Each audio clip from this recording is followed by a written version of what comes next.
నిశ్చితార్థం. ఆ నిర్ణయానికి తలవల్చడమే పెళ్లి అంతరార్థం.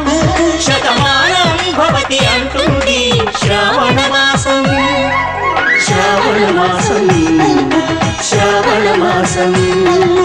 తెలుగువారి పెళ్లి ఇలవైకుంఠమి మళ్ళీ, సంప్రదాయమే సౌందర్యంగా సాగుతున్న పెళ్లి, ఇది తెలుగువారి పెళ్లి.